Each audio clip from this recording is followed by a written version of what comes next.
Jeudi 3 octobre 2019, chers internautes, bienvenue à cette autre édition de la revue de presse du Journal du Cameroun Télévision. Eh bien, le grand dialogue national fait parler de lui une fois de plus dans la presse aujourd'hui, surtout avec cette information sur les 5 ex-combattants sécessionnistes qui auraient déposé les armes pour rejoindre la patrie. C'est ainsi qu'Infomatin titre « Grand dialogue national, 5 ambazoniens quittent le maquis ». Le journal renseigne que leur chef de file, le dénommé général Capture and Destroy, aurait déclaré que ses camarades chefs miliciens l'ont envoyé pour les représenter au pourparlers de paix à Yaoundé. Vous voulez en savoir plus sur le discours du porte-parole de ces ex-combattants? Eh bien, allez en page 3 d'Infomatin dans sa parution de ce jeudi 3 octobre 2019. Pour au diapason, la reddition hier mercredi 2 octobre 2019 de ces 5 commandants de guerre qui, selon le journal, opéraient dans le sud-ouest département du Fako serait un signe appréciable vers la résolution de la crise anglophone,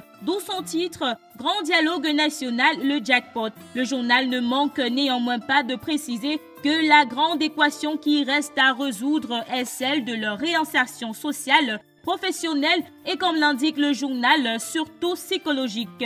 Retrouvez les détails dans un dossier que vous propose le journal dans les colonnes de son édition du jeudi 3 octobre 2019. Et pour revenir sur le dialogue national en lui-même, le quotidien Mutation dans son numéro du jeudi 3 octobre 2019 renseigne sur les présidents des 8 commissions, qui sont ces personnes à la tête des 8 commissions au dialogue national. Quels sont les dossiers brûlants sur leur table? Retrouvez des éléments de réponse à ces questions de la page 7 à la page 10 du quotidien Mutation, paru ce jeudi 3 octobre 2019. Et pour sa presse, des fédéralistes jouent au coude au palais des congrès de Yaoundé, tentant de mettre sur la table certains débats tels que la question de la forme de l'État, alors que, comme l'indique le journal lors de son discours pendant la cérémonie solennelle d'ouverture des travaux, le Premier ministre avait précisé les objectifs à atteindre au terme du dialogue et que, comme l'indique le journal, le fédéralisme n'en fait pas partie.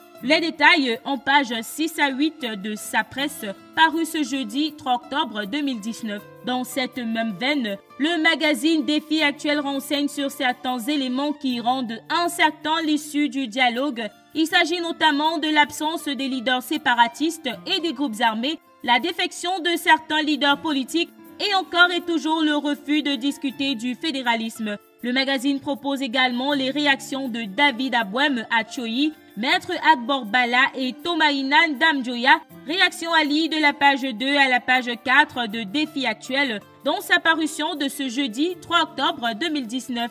Et puis terminons avec Tribune d'Afrique qui titre sur l'intervention du sultan roi des Bamoun au grand dialogue national. Considéré comme un ami fidèle de Paul Biya, le sultan Ibrahim Bombon-Joya serait pour la stabilité du Cameroun. Comme l'indique le journal, la sortie du monarque Bamoun lors de la plénière du grand dialogue national le 30 septembre au palais des congrès de Yaoundé continue de défrayer la chronique et de faire couler beaucoup d'encre et de salive dans le sérail politique camerounais. Découvrez les détails sur cette affaire et bien plus encore de la page 5 à la page 7 de Tribune d'Afrique, paru ce jeudi 3 octobre 2019. Et voilà qui referme cette édition de la revue de presse du Journal du Cameroun Télévision. Merci de nous avoir suivis. On se dit à demain avec le même plaisir.